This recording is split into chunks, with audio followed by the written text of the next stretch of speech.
glimpse on what has been in CY 2022 and what we can expect in CY 2023. Calendar year 2022 has had its own challenges, advantages, disadvantages. Capital market has seen a relatively flattish movement. We went to a high of 18,800 and 17,800 has been a very crucial level. We all have heard and understood that India is in an Amrit Kal, and to medium to long term perspective, we all expect the capital markets to do very good. But very frankly, all of us are here to make money. And when we want to make money, we are also looking at a medium to short term perspective. Whereas 18,300 is showing a little bit of a resistance, 17,800 is a strong support. So we are in a very narrow zone. Next 2 to 3 weeks, we perceive might be the barometer which will decide what and how much returns can an investor make in calendar year 2023. To take you all through the entire journey of what was there in 2022 and what will happen in 2023, we at Khandwala Securities have our entire team of equity capital markets and our research team. Let me take a minute to introduce my team who's there on the panel today. And rather than having a straightforward presentation, we will have it more in form of a Q&A with them, wherein they will answer most of the questions which each one of you and me have in our mind. To start with, we have Mr. Pranav Khandwala, who is the whole-time director of Khandwala Securities. He has over 2 decades of experience in equity capital market and has been instrumental in creating and managing strategic business initiatives, resulting in enhanced business and opportunities and value creation for everybody. He has done his master's in business administration with dual specialization from UK. We have Mr. Ajay Ladda, who is our CEO and heading our broking activities. He's a cost accountant by qualification and brings in over 3 decades of invaluable experience in the field of investments and capital markets. With an unparalleled passion and the grit for the investment profession, he has been able to successfully create long-term wealth for investors over the decades.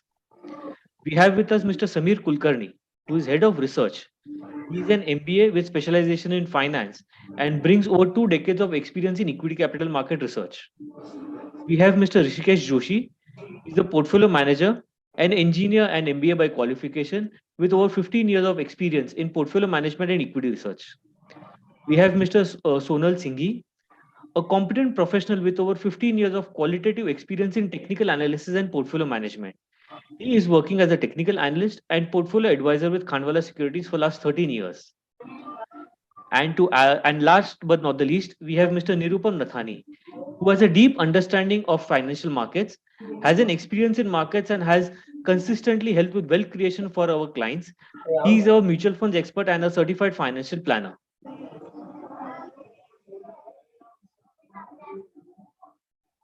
Can I just request all the participants to mute themselves so that we don't have too much of disturbance in the discussions?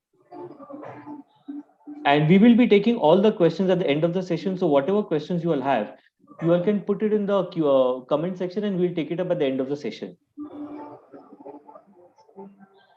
Just to give you a perspective of where we want to start, capital market CY 2022 has been a year full of volatility, where Indian markets has outperformed the global markets. We have delivered a positive 1% return as compared to negative returns by the rest of the world.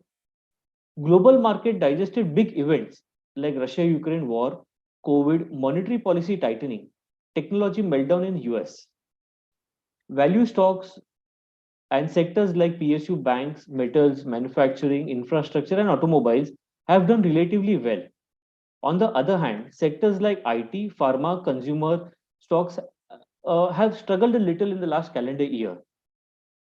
To understand what and how things will happen, let me just start with asking Ajay sir a couple of questions. Ajay sir, 2022 has been hit by a series of challenging factors like high inflation, high interest rate, tightening financial conditions, and geopolitical uncertainties. What should the investors expect on the inflation front in the calendar year 2023? Yes, good morning to all our investors and wishing you all a happy new year. Like you said, 2022 was a very tough year. You saw oil moving from around $70, $75, $80 to around $120. But the good thing is that it has come back now to that band of $75-80 where it was before Ukraine war started. Another important commodity which affects inflation globally is natural gas prices, and these shot up from around $3.50 before the Ukraine war to over $9.50. But in the last 2 months, they have also come back to around $3.50.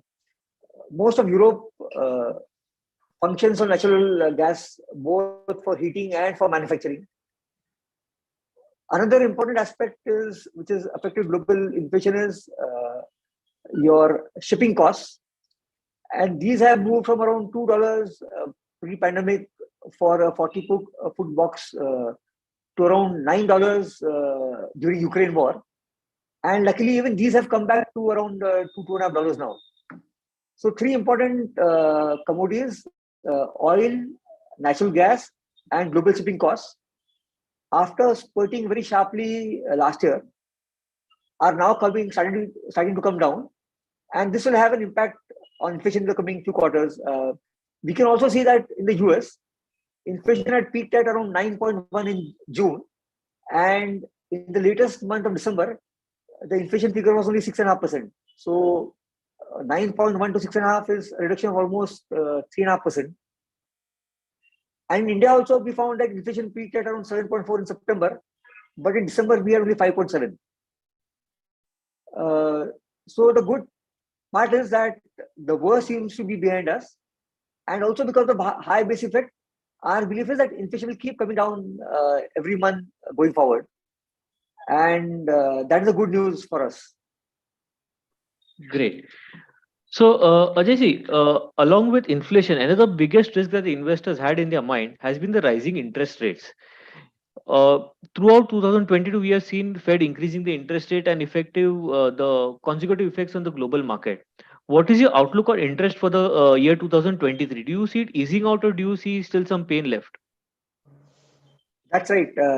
So interest rates in the US went up from close to zero to they're almost now 4.5%. This has had a huge impact on the economy. So an average person who had taken a home loan, his home loan rates have gone up from around 1.5% to almost 6.5-7%. So his EMIs have almost doubled, and that. So if my EMI has doubled, it means I have less money to spend on other consumer durables and other rest of the consumption basket in the course of the month. Luckily now, with inflation peaking out, our belief is that the Fed will at the most make 2 more rate hikes. So we will move from maybe 4.5 to 5%. We have had 4 rate increases of 0.75% each. So we are almost at the peak of that interest rate cycle. And our belief is that as interest rates come down and Fed believes that this is sustainable, we will see interest rates coming down in the second half of the year, and from maybe 5% to around 4.5%, and maybe to around 4 to 3.5% next year. So the good news is that interest rate cycle looks like it has peaked, and we will see interest rates coming down in the second half of the year and next year. And equity markets have a very close linkage to interest rates. When interest rates go up, it affects the economy very badly, and it makes investments in debt more attractive compared to equity. And also it affects the valuations of stocks, especially growth stocks, very sharply. So the way you value stocks is that you add up their cash flows over the next 20-25 years and divide them by the interest rate. So that is what we call the discounted cash flow method of valuation. So if, let's say, you added Google's cash flows and the value of all the cash flows over the next 25 years was 100 rupees, and you divided it by 2% earlier, so the fair valuation was 50. But if interest rates go up to 4% and you divide this cash flows of 100 by 4, so the valuation of Google now will be only 25. So with interest rates coming down, we believe that growth stocks, the valuations of growth stocks will improve in the second half of this year and sharply over next year. So this interest rates and stock market valuations are very closely linked, and our belief is there is good news in the second half of the year on this front. Thank you. Great, great. Thank you, Ajay bhai. Now, when we understand interest rate inflation, the next question that comes in everybody's mind: will India outperform the global markets again in calendar year 2023? Or do we think that the higher valuation and opening up of China will have some impact, and what will be the impact by the FPI flows in in this calendar year? Can I call upon Samir to shed some light on this? Thank you, sir. Welcome all the investors.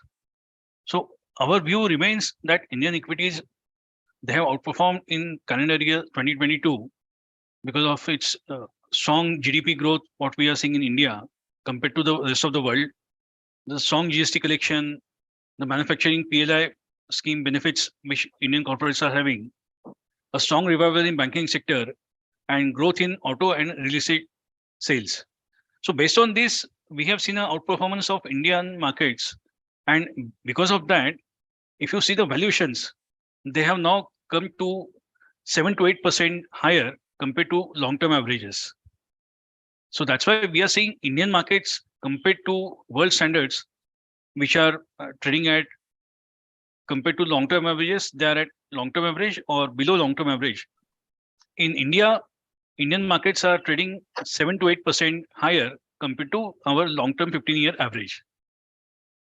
So that's why we are seeing, if you see globally, S&P 500 valuations, they are trading at last 25-year averages. At the same time, if you see global markets like US, Japan, Europe, emerging market and China, the emerging market and Chinese equities are trading lower compared to its 25-year averages. That's why we are seeing the money may flow from India to the rest of the world, like emerging markets and China, as there the valuations are reasonable compared to long-term average. Even Europe, as Ajay sir rightly pointed out, the natural gas prices have corrected quite sharply, helping European countries to benefit from it. That's why we feel that the valuation which are reasonable in Europe, they may also see FPI flows. If you see in last this chart we are showing for last 6 months now, India has seen a sharp increase in FPI inflows from 7.7% in 2020. India's share has gone up to 14.8. But we feel that China's market share, which has come down from 36% to as low as 26% in September, that has gone up to 30.4% in November now. So countries like China and Taiwan may also attract liquidity, and there may be a mild outflow from Indian equity markets in CY23. So that's our perspective on the flows and the valuations of Indian markets. Great. Thank you, Samir. Having understood the broader perspective, how do you, next question that comes in an investor's mind is going to be, how do you see earnings growth for the Indian corporates for calendar year 2023, and which sectors you are bullish on and why? Can I call upon Rishi to share his inputs on the same? Yeah, hi, thanks. Good morning, investors. So, in terms of earnings growth, we expect 12 to 14% of earnings growth this year as well. But in terms of sectors, there are certain sectors which are looking quite bullish, which we continue to like in recent past and even now. So, one of the sectors is the banking and the private sector bank, select ones, and the PSU banks. So PSU Bank has gone through a rough phase for last 7-8 years. Since last 6 months, they've started picking up, but relatively they're in much, the valuation wise, they are still at lower levels. So you feel that, with the credit cycle, started to build up and the asset quality is improving and has improved. So the PSU banks and select private sector banks with lower valuations are something which will really gain this year as well. Apart from that, manufacturing is a sector which we continue to like because of clean focus by the government of India on ensuring that the manufacturing is kind of into getting more and more into the Indian economy. With the manufacturing, also telecom is another sector which we are really bullish on, because telecom has gone through a bad phase for last 4-5 years. that you could see that between Reliance and Bharti and the other participants, there was a lot of price war. Now this price war to some extent has cooled, and the ARPU increase has started to begin, which eventually will kind of get better and better in terms of how the telecom as a sector will evolve. So we are also bullish on telecom as another sector. Apart from that, we are also bullish on IT. Of course, IT now can be accumulated, but we feel that there is still some pain which is left in IT, and investors should consider IT after next 3 to 6 months. So second half, especially for second half of this calendar year, looks better for IT companies, especially the ones which will give growth. Apart from IT, we also continue to like FMCG, but in the later part of CY23. And that is because of, the next year being the election year, government will have a lot of focus on the rural push. And that's where, the FMCG companies come into picture. So second half of, would be really good for the FMCG companies, considering the next year is an election year.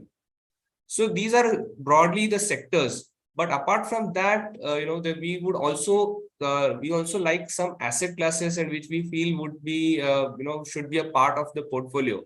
One of them is the gold. So gold has done well in recent past, but because of the volatility that we expect in the recent in recent terms in markets, we feel that gold for next 3 to 6 months to 1 year, in fact, would be a very good outlook that we should have. And, we should have that position in the portfolio as well for the gold. Apart from that, the global equity has gone through a rough patch. We know that what happened to NASDAQ, what happened to Dow Jones. They're still not really completely out of the woods. But right now, the valuations are much attractive, cheap. And that's the reason we continue to feel that, we should look in and invest in the ETFs or fund of funds, which is there in for the global equities, be it in the Nasdaq ETF, be it in the S&P, be it in, let's say, in some other developed markets like Japan, and of course China, because again has very kind of gone through bad phase as well. So in short, this is what our view is in terms of the sectors. Thanks, Rino. Yes. Thank you, Rishi. We have tried to understand the important factors and important things. Also, one more question which comes in everyone's mind when we talk of Amrit Kal and the decade belongs to India. Why do we actually feel that the decade will belong to India, and what are the key drivers that will ensure that this decade belongs to India? I'll call upon Samir to give his inputs on that. Yeah, thank you, sir. So we strongly believe that this decade is a golden decade for India. The major reason for this is the demographic dividend that India has. If you see the working age population that is going to be added from 2022 to 2031, India is going to add 91 million workforce in working population.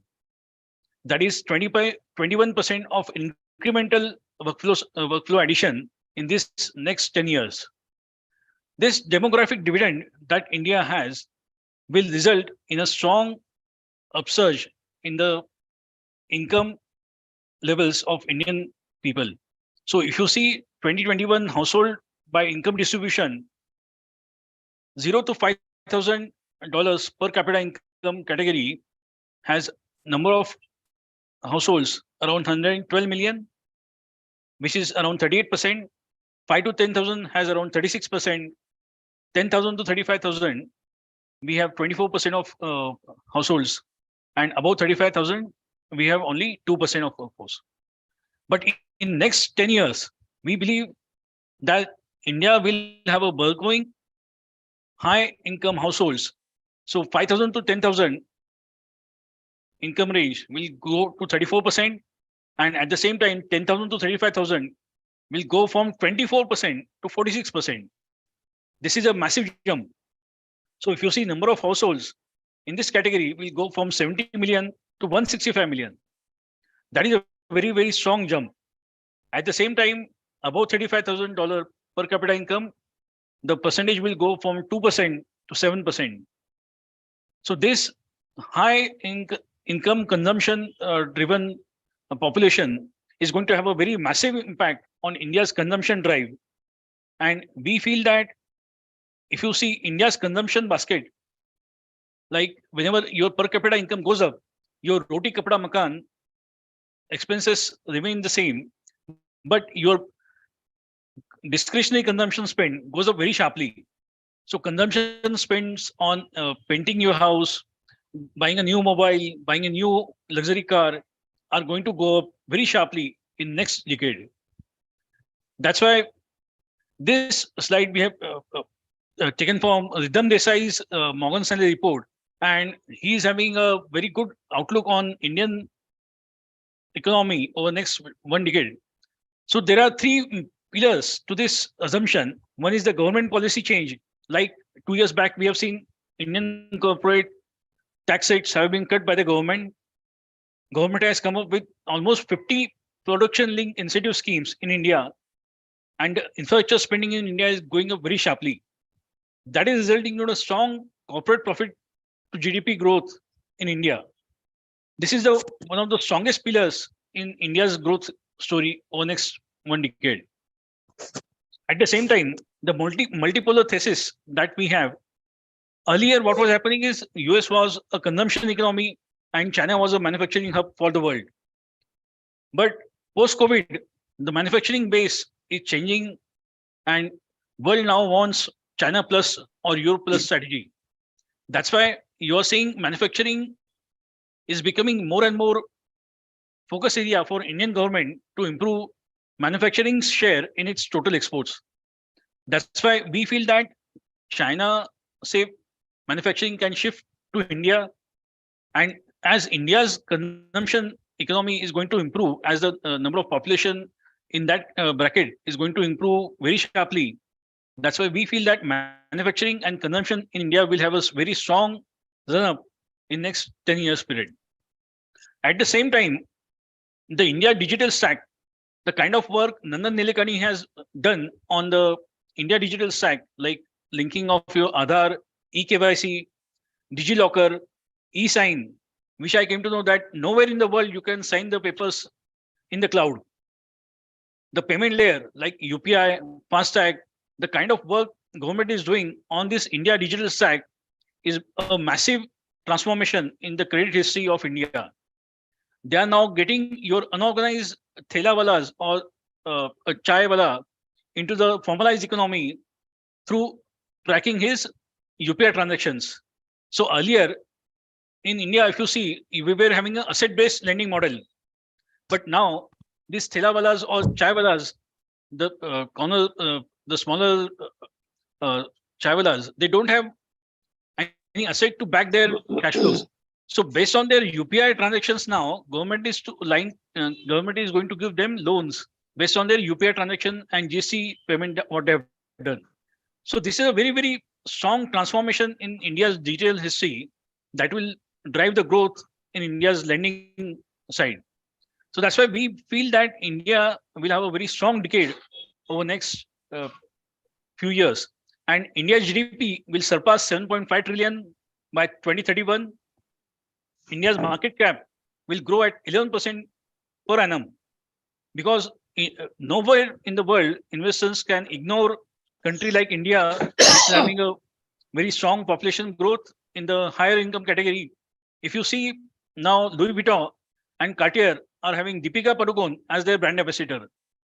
That shows the strength of India. At the same time, manufacturing share of GDP will rise to 21% by 2031. And the export opportunity is also very strong. The per capita income in India will go from 2,278 per person to almost 5,200 USD per person. This will boost the consumption space in India. At the same time, the credit to GDP will grow from 57% to 100%, implying a compounded annual growth in credit at 17% for the next 10 years. So based on this, we strongly believe that next decade belongs to India. Great, Samir. Thank you. In this calendar year 2022, we have seen that the banking sector has outperformed. Do we see this trend going forward? This is a question that everybody has. Can I call upon Ajay sir to share some inputs on the same? Is my belief is that the banking sector has done well this year after underperforming the market over the last 3 years, and it has particularly done quite well over the last 2 quarters. Uh, this was led also by PSU banks, which had not gone anywhere over the last 10 years. So some of the reasons for this outperformance was that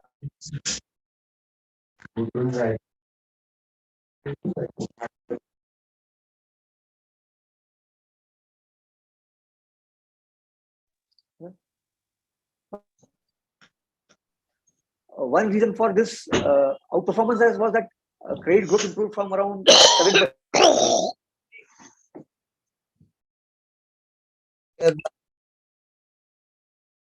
Yeah, JP, Our please go bank, our banking system had accumulated a lot of NPAs in the last credit boom, and NPAs for banks in the PSU banks had gone up to around 10 to 15%. In the private sector banks also, NPAs had gone to around 6-7%. But there was a big cleanup in 17, 18, 19, and also in 20, the banks made huge provisions for COVID, but these provisions were not required. So now our banks have a very clean balance sheet, which we have not seen in the last almost 2 decades. And now NPAs in the system are at almost 1.5%. Even in public sector banks, NPAs are around 2%.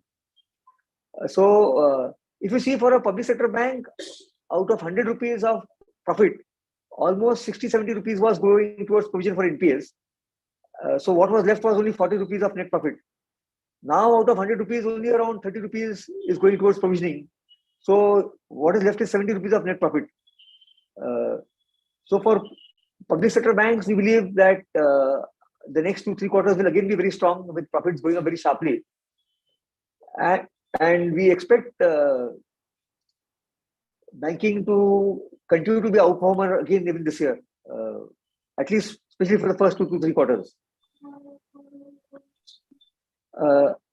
NBFCs have not done well this year because the profit of banks went up very sharply.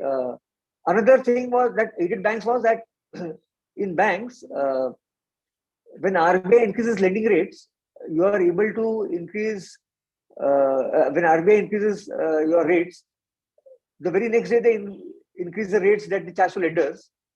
But on the deposits, which are, let's say, 1-year deposit, 3-year deposit, 5-year deposit, the rates go up only when the deposits get over. So this year, the margins of banks have improved by almost 60 to 70 basis points because interest rates went up by 125 basis points, but your deposit rates didn't go up. So deposit rates will slowly go up. So banks, their margins went up from 300 basis points to 360 basis points.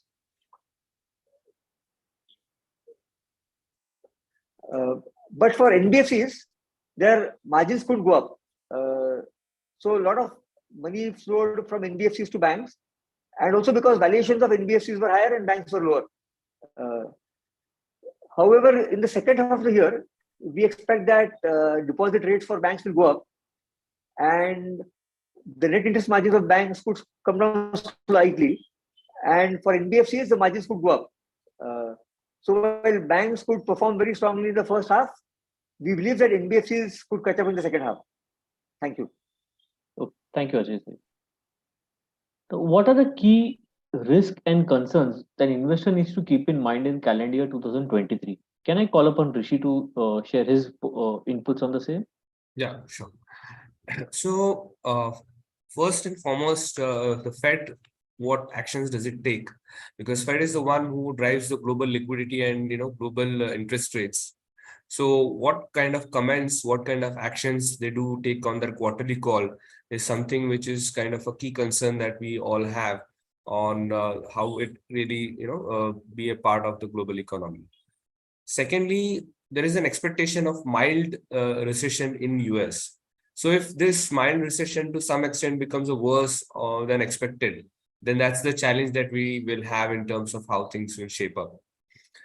One of the key problems that we faced in last couple of years was on supply chain disruption. And we had seen how the kind of details, about the availability of components and so on and so forth was there. So in such case, if there is a supply chain disruption which will happen still further because of some other reason, then that also is one of the reasons that we really concerned about. And also the geopolitical concerns which have been there for quite some time. Looks like they will ease out, but we really can't comment on how things shape up. So that's another key worry here that we have. Thanks. Okay. Having seen what are the fundamentals, how the markets are expected to perform, what sectors are expected to do, one obviously wants to understand technically where do we stand. We have seen a high of 18,800 and we are seeing some resistance and some support at 17,800. Let me call upon Sonal to share his technical view on S&P, Nifty and Bank Nifty. Hi, a very warm welcome to all investors and a very happy year at the same time. So broadly, when we start with Nifty, Nifty at the current juncture is trading very close to 17,800. And past many weeks, what it is doing is that it's trying to hold on to the 17,800 support.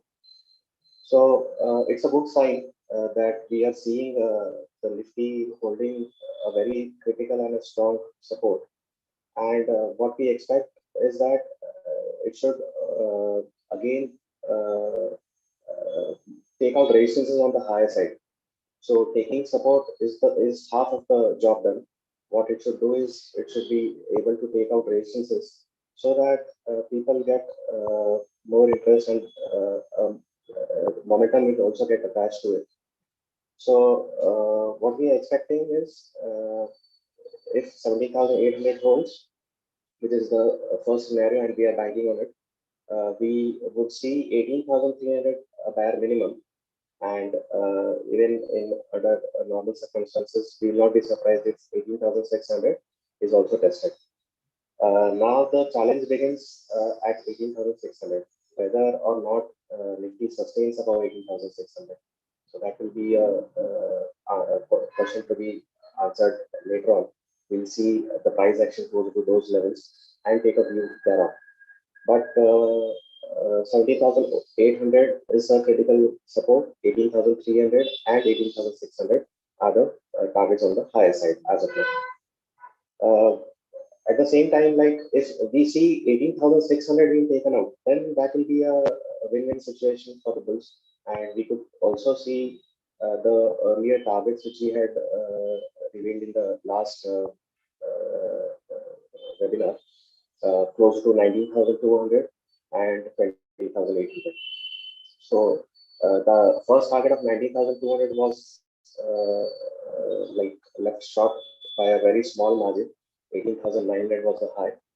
And the second scenario is that if what if we break on the 17,800 support?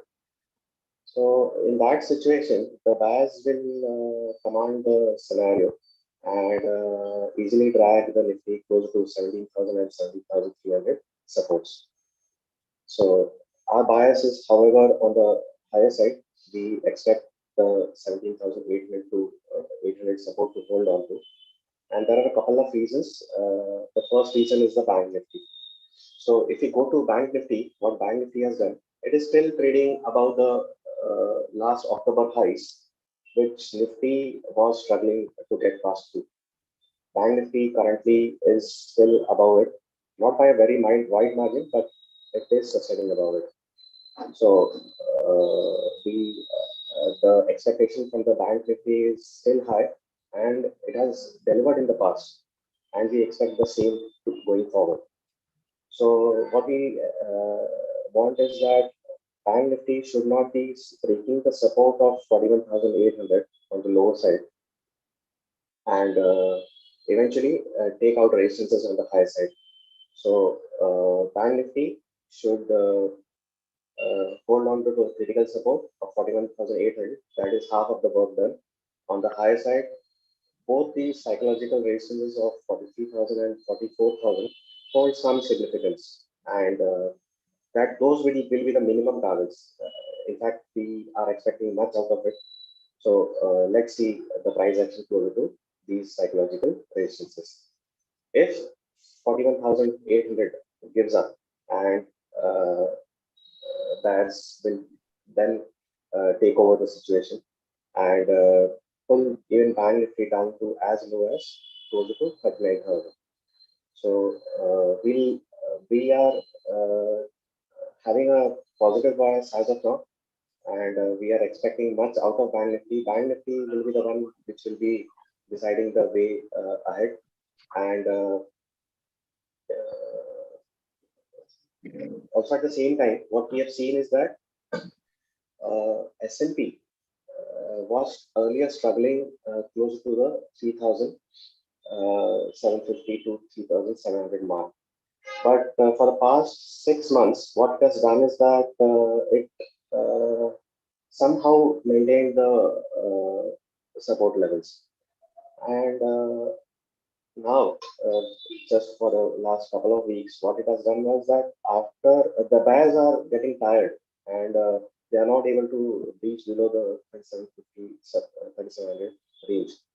So what we have seen is some buying seen, and at the current juncture, exactly at this point in time, where S&P is at 4,000, there is a falling trend line, and it is trading at that pinpointed resistance level.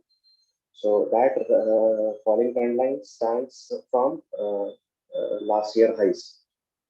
So a very critical level which we are trading at as of S&P 500 is concerned. And what we read into it is that as long as 3,900 is intact, we see this resistance to be taken out eventually. Also, above 4,100 levels, there is a pattern breakout of an inverted head and shoulders, which when confirmed, we will be seeing a swift run up on the S&P also. So fingers crossed, let the first phase support level of 3,900 hold on to, and the problem in S&P will start only if we break below 3,700, 3,750, which is a distance now at a small distance away. So we don't expect it to reach anytime sooner, but let's see how it reacts and behaves closer to the races. That's it from my end. Thanks a lot. Thank you. Thank you, Sonal, for your views. Now, with budget just around the corner, each and every investor, including me, will want to understand what is our budget expectation. Can I call upon Rishi to give his inputs on the budget expectation that an investor should have? Sure. Thanks, Rina. So clearly, being this being next year being the election year, so government's focus would be more on how the rural rural thing happens. So the rural like FMCG companies, and there will be a lot of spending actually, and which will kind of benefit the rural population as such. So that would be one clear focus. Another would be the capital expenditure, which they have been doing for quite some time. And that's the reason why even now the capex looks very good for us, capex and the manufacturing sector. Thirdly, the macro stability. So government, this being an election year, will look to focus more on the macro, and that's where the concern is there, and that's the reason why they'll be able to address it predominantly. So these are basically 3-4 things that we feel that would be the kind of budget expectation we should have. Thanks. Thank you, Rishi. When we understand the capital markets, one of the major areas is how mutual funds and how debt funds and how FDs are panning out. Can I call upon Nirupam to share some inputs on with FD rates becoming so attractive? Should investor look at debt funds at this point in time? Good morning, investors, and wish you a very happy and prosperous new year. It's a very important question you have asked, sir. So, given the fact that interest rates have picked up globally and in India also, we feel that we are closer to the peak, we would strongly recommend investors to do consider investing into a debt fund. So, so the only advantage, over FD is the taxation, which makes debt fund more and more attractive, especially for those investors who fall on a high tax bracket. So, just refer to this slide. In the second column, the interest rate on FD is for 36 months is around 7.5% and annually compounded. After paying tax, the net tax rate comes to 5.07. Had the same investment gone into a debt fund, just refer to the last column, the 36 months investment into a debt fund at 7.5 gives you entire 7.5 after 3 years. It is due to the tax. In debt fund, we have to pay tax at 22% only on the real return, which is over and above the inflation. Whatever I earn, I have to pay tax on that amount. So that makes debt fund more and more attractive. We would highly recommend our investors who definitely fall on high tax bracket. This is certainly a good time to consider investing your debt fund, because if you invest now, though you are going to invest for 3 months for this financial year, you are going to get the indexation benefit for entire 1 year. So which makes more attractive at this point of time. Thanks. Nirupam, when you say debt is an attractive sector, attractive thing, also as an investor, I want to understand which categories of debt one should look at and what are the risks or what are the perception that investor needs to have. Because in the last 2 years, I don't think so investors made good money in debt as a category. Yeah, So what you're is your absolutely take on that? you're absolutely right. So at this point of time, we would recommend our investors investing into a dynamic bond category, which typically invest in government bonds with higher maturity, say between 3 to 10 years, and accrual paper. And within these two categories, the fund managers take allocation depending upon the interest rate cycle. And the second category is the target maturity. Target maturity buys all government of India enterprises papers like NTPC, Rural Electrification Corporation of India, Power Finance, NABARD, Indian Railway, and state development loans, which are 100% secure. This could be a good category to consider for next 3 to 5 years kind of horizon. And yes, you are absolutely right. Last 2 3 years, the investors had not made much money in the return in the debt because the interest rates were multi-year low. Now going forward, as the interest rate has moved up, we feel that this is a good time and investor could make something like between 7 to 7.25 post-tax in a debt fund. And I think especially after Franklin fiasco, most of the fund managers have made the portfolio safer and high liquid through investing in only into a AAA rated companies. That eventually makes debt more attractive at this point of time. As an investor, I am a hardcore equity player. So if I look at calendar year 22, calendar year 23, if I have to invest in mutual funds, what are the sectors what are the kind of mutual funds categories that I should look at, and what should be my investment return expectation in CY23? Nirupam, what will be your take on that? Okay. So this is also a very important question you have raised. Which category to get in? Large, mid, and small. Under such a scenario, one could give preference to a multi-cap or flexi-cap category, because in multi-cap, fund manager invests fixed percent of allocation between large, mid, and small cap.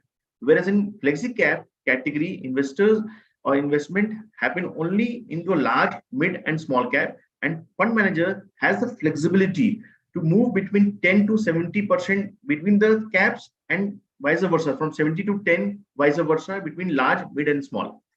And we would we think that we could expect something like 12% return over next 3 to 5 years, which is nothing but the nominal GDP growth rate of 8 to 9% and inflation of 4 to 5%. Okay, great. So with this broad perspective, what we have got on equity markets, mutual funds, debt funds, how do we invest, what do we do, what should we expect in 2023? If I try to summarize or if we try to understand where we stand, 2023 might have its own challenges, but when there are challenges, there's a lot of opportunities which are there. And we as Khanwala Securities always look at opportunities and how we can add value to our investors when there are opportunities of volatility in the market. With this, we would want to throw the floor open for Q&A from our participants and investors. If you all have any questions, please raise your hand or put your questions in the chat box, and we'll try to take all the questions as much as possible.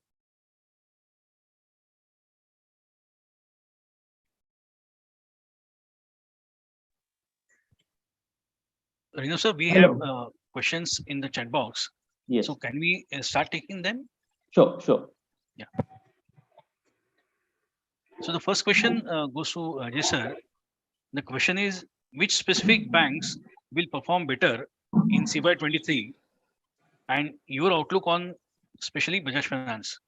Thank you. My view is that the PSU banks will continue to perform well in the first half of the year because their profits will show almost 100 to 150% growth. Like I said, for PSU banks, the profits could move from, I said earlier, out of 100 rupees, 70 was going towards provisioning and only 30 was the net profit. Now out of 100, only around 30 is going towards provisioning and 70 is the net profit. So for PSU banks, you will see profit growth of 100, 150%. Also, banks like HDFC Bank, which have underperformed very sharply for the last 3 years because of the merger. The merger should get over this quarter and they should now play catch up. Other banks like Axis Bank and IndusInd Bank also, which performed badly for the last 3 years, could play catch up. So last 3 years, you'll find that the ones which performed well was ICICI Bank. So that might take a breather. And PSU banks like SBI, Bank of Baroda, in the large banks, HDFC Bank, and in the private sector banks, banks like Axis Bank, these could perform better this year. Also, my belief is that this year, a lot of money went out of NBFCs like Bajaj Finance and banks with higher valuations like Kotak Bank to the PSU banks, which had underperformed very badly for over 10 years and where the valuations were at a cyclical low. Historically, valuations of PSU banks have moved between 0.5 price to book to 1.5 price to book, and they were available at 0.5 just 2 quarters back. So investors took money off from consistent compounders like Bajaj Finance or Kotak Bank and shifted that money towards PSU banks. But I think that trade will get over in the first 2 quarters of this year. And stocks like Bajaj Finance will come back strongly in the second half. Also, valuations for NBFCs like Bajaj Finance have corrected sharply. So Bajaj Finance, which was trading at around 35 times forward earnings 24, is now trading at only 23 times forward earnings 24. And the profits have done quite well this year also. So we expect the profit of Bajaj Finance to go up from 7,000 crores last year to 11,500 crores this year, which is a 55% jump. But for PSU banks, the jump in profits is almost 100%, 150%. That's why this flow of money away from Bajaj Finance to PSU banks. But next year, we believe that post-June, PSU banks will have a growth of maybe only 10%. And next year, Bajaj Finance profits will again grow from 11,500 crores to 15,500 crores. That will again be a growth of 35%. And the year after that, Bajaj Finance profits will again grow from 15,500 crores to 21,000 crores. So Bajaj Finance profits will triple in 3 years. The PSU banks, after a very sharp growth in profits for the next 2 quarters, after that profit growth should slow down to around 10%. So we expect NBFCs like Bajaj Finance to come back very sharply in the second half of the year between June and December. That's what our view for the year is. Thank you, Ajay sir. The next question is on commodities. So, as we have presented that the China Open will have a positive impact on world economy in CY23. The participant is asking what will be the outlook on commodities in CY23. So here we believe that as China opens up in this calendar year, the commodity price will surely go up. But we will have to see the pace of rise in these commodity prices. So you have already seen some of the industrial commodities like aluminum and copper have run up around 10 to 20%, depending on which commodity you look at. So that is that trend is already happening in most of the commodities. But we believe that China is going to open up very sharply, and the major positive in that is rather than looking at commodities, we are looking at some of the travel and leisure kind of stocks like Indian Hotel and these open up trades that we are looking at, that we have discussed in earlier presentations also. So as you rightly pointed out, the participant has rightly pointed out that commodities will have a strong year this year. We also concur with that view. The next question is on IT sector. How do you see IT sector's earnings panning out in this calendar year? And what is your view on IT sector? I request Rishikesh to take this question. Thanks, Amit. So IT sector, recently, like Infosys, TCS, and Wipro, HCLTech also has delivered their results for Q3. So the results have been, in line, nothing great.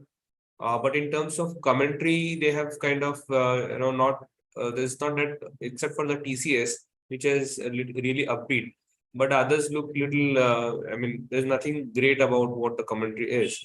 So, so the expectation is that the valuations now have corrected. So, companies like TCS, which had the valuation of 34 times P last year, are now back to more of a range of 25, 26, 27 times. So which is much reasonable in terms of the valuations. But they are still above the long-term averages that they have been trading for last 8-10 years. So from that perspective, yes, there will be certain further price correction, but there will be more of a time correction for IT companies is what we feel. And I think investors should look at dips and buy these stocks, because they are very good companies in terms of corporate governance, cash flow generation, dividend yield. Of course, the growth will not be as high as what we have seen in last couple of years, but yes, nevertheless, it will be a decent growth that these IT companies will deliver. Thanks. Thank you, Rishikesh. The next question is for Ajay sir. What is your view on manufacturing sector, as we have emphasized in the presentation about the manufacturing sector contribution going up in terms of total contribution to GDP? Yeah, manufacturing is among the core focus areas of the Modi government, and we believe that that will be among the best performing sectors over the next 5 years. Within that, we believe that defense will do very well, because after the skirmish from China on the eastern border, we have seen a very, very strong focus of making India in the defense sector, and within that, we are finding that especially the PSU defense companies like HAL, BL, Bharat Dynamics, and some companies in the private sector also like Bharat Forge have seen very large defense orders coming from the government. Also, the government is very focused on getting logistics costs down, because logistics costs in India are more than twice of what they're in China. And if we have to be a strong contender for manufacturing globally, we have to get these logistics costs down. We have seen the government focusing very strongly on railways to get logistics costs down. And there's been a very sharp increase in the budget for railways in the government's overall fiscal scheme. The third sector which should do well is the capital goods sector. So companies like ABB, Siemens, L&T have seen a very sharp rise in their order books, because for the last 10 years, capex in India has been very low, especially private capex. So these are three themes in manufacturing which we think would do well. Thank you. Thank you, Ajay sir. The next question is on how KSL is helping its investors to gain from the equity markets and how they are selecting the stocks.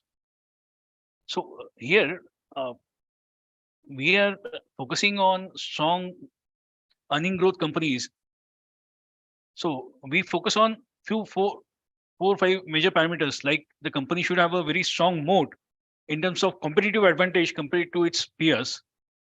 The company should be generating a very strong free cash flow over the last 10-15 years. The company should at least have a 20% return on capital employed. So this is the single biggest factor in our company selection parameter. If you see why India is also getting more and more FPI inflows compared to China, that is why if you see Indian companies, the number of companies which are having higher than 15-20% ROC are very large in India. Compared to China, there are companies which are having only 10% kind of ROC in Chinese corporates.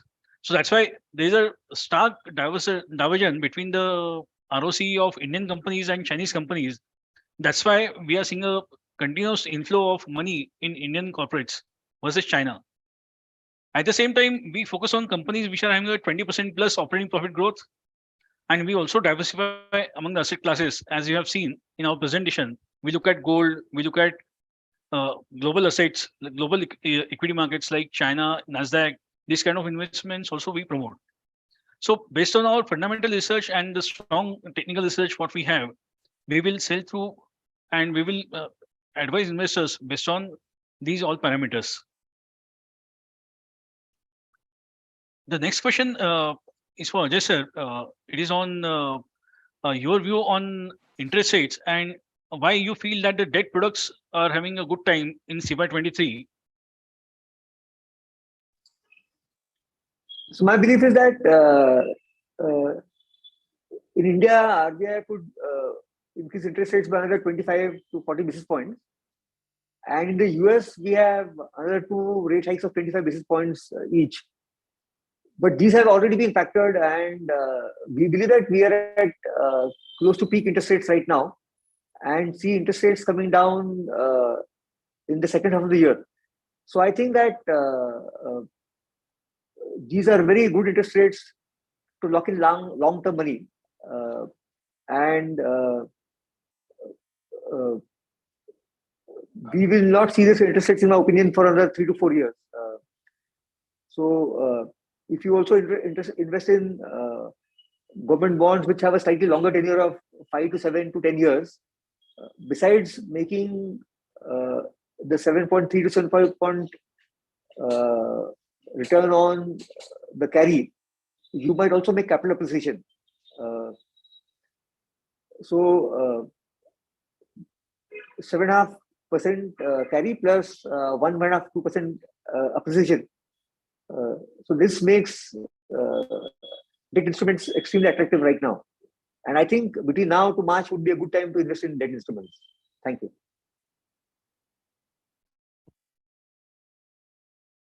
Thank you.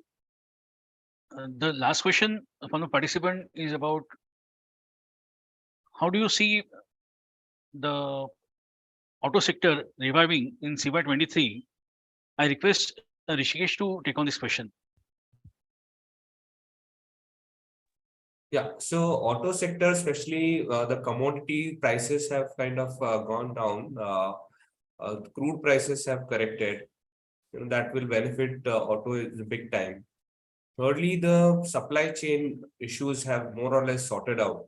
So from that perspective as well, the component availability has gone up, and that's the reason why things will be much better in terms of manufacturing in auto sector.